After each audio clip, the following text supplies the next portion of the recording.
This documentary is an attempt in understanding the norms, culture, and role of women in a rural area in Pakistan, and my passion for girls' education through my experience in questioning governmental bodies, politicians, men, women, and girls in a rural area about the existence of those norms, thus posing pressure on the systems that define and breed such norms.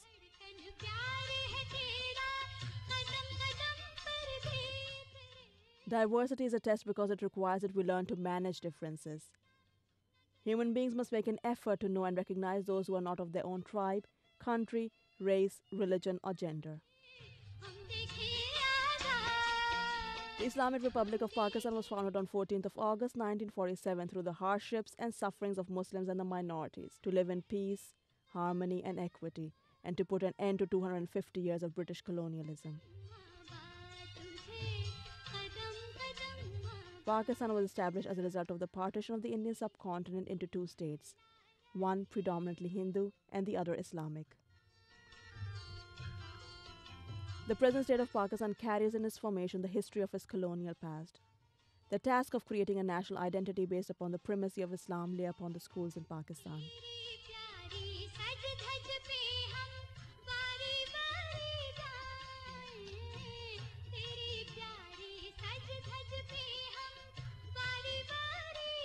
The flag represents the diversity and tranquility of the nation, with one-third white space representing the minority and the green space representing majority.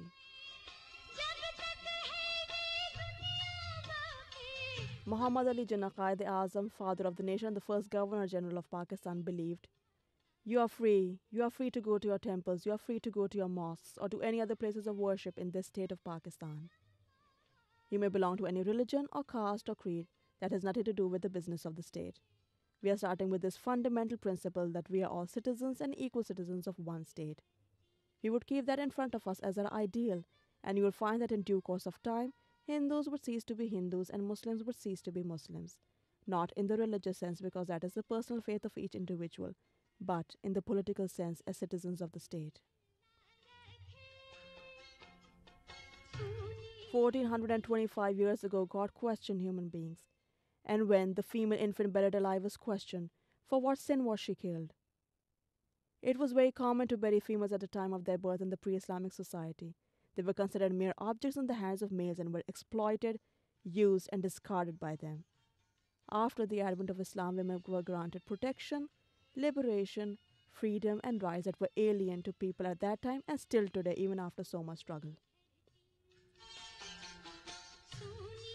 Some of these rights include the right and duty to obtain education, the right to have their own independent property, the right to work to earn money if they need or want it, equality of reward for equal deeds, equal pay for equal work, the right to express their own opinion and be heard, the right to provisions from the husband for all her needs and more, the right to negotiate marriage on terms of her choice, the right to obtain divorce from her husband, the right to keep all her own money, the right to get sexual satisfaction from her husband, and to refuse any marriage that does not please her. According to Prophet Muhammad, peace be upon him, women are equal counterparts of men. Furthermore, in his last sermon, Prophet Muhammad, peace be upon him, stated, "O people, it is true that you have certain rights with regard to your women, but they also have rights over you. Do treat your women well and be kind to them, for they are your partners and committed helpers." The only thing that distinguishes men and women according to the Quran is righteousness, which human beings are not capable of judging. According to the Quran, God has placed the responsibility of marriage affairs and dowry on the husband, stating, "And give women their dowries as a free gift. But if they of themselves be pleased to give up to you a portion of it, then eat it with enjoyment and with wholesome result." Furthermore, God does not put the spouse in his burden in terms of dowry by stating, "Provide for them your wife, the rich according to his income, and the poor according to his means, a provision according to the custom." This is an obligation for those who act kindly.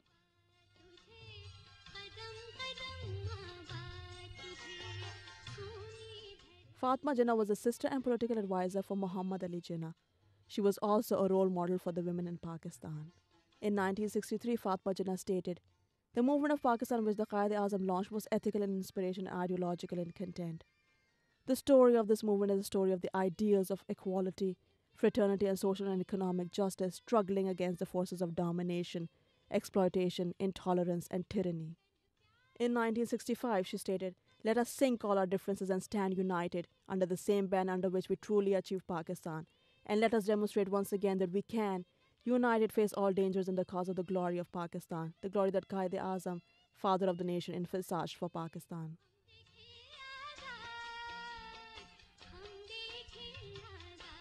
Since its inception, Pakistan was not able to overcome its major obstacle of investing in its citizens, especially females and children, to keep abreast with their needs and advancements in the global society, ranging from quality education to clean water, electricity, and gas. Even though it has granted protection of women's rights as outlined by Islam in its constitution, much of what is practiced has been a mixture of culture and other religions adopted from the time of colonialism and subcontinent, especially in the rural areas of Pakistan. Furthermore, the feudal system, which is still dominant in the rural areas of Pakistan, hinders girls and boys to be educated and progress to bigger cities with jobs unrelated to agriculture. This system encourages the development of ghost schools, schools that only exist on paper, promoting a culture of illiteracy, forcing fewer children to attend schools and violating human rights. Much like its neighbor India, where 1 million female fetuses are aborted every year so that families are able to secure male heirs, Pakistan focuses on strengthening son preference, thus lending a hand to patriarchy and male domination in the country. Some of the women that do survive in the rural areas are sold, raped, or jailed when families are unable to pay for blood money, are given in marriage against their will to compensate for crimes committed by family members, killed for the honor of the family, and are denied the rights of inheritance because parents provide them dowry and gifts on marriage. We fail to realize that the norms, traditions, and customs prevalent in the country deprive a female of empowerment, autonomy, and literacy. Furthermore, these make her vulnerable and doomed for oppression, violence, poverty, deprivation, and segregation.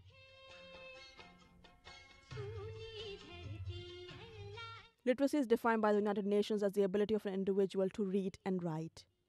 Pakistan is one of the 5 world nations with the lowest literacy rate and among the 12 world nations that spends less than 2% of its gross national product on education. The World Bank reports that on average, a Pakistani boy receives only 5 years of schooling, whereas girls receive only 2.5 years of schooling. The United States Agency for International Development (USAID) claims that only 2/3 of Pakistani children aged 5 to 9 are ever enrolled in school, and only 1/3 will complete the 5th grade. Furthermore, the primary school completion rate for boys in rural areas is 3 times higher than for girls, while in urban areas it is just twice as high. Thus, literacy remains the single most important factor for at least 180 developing countries in the world who have committed to address this issue by pledging that every boy and girl receive quality basic education by 2015, endorsed by the United Nations Millennium Development Goals. My perspective of literacy is derived from Eisner, who explains the term to mean the ability to encode or decode meaning representative in any cultural form, to express and articulate meaning. Today, literacy implies far more than when it was first used. It is a process of not only reading, writing, and thinking, but of constructing meaning from within a socio-cultural context.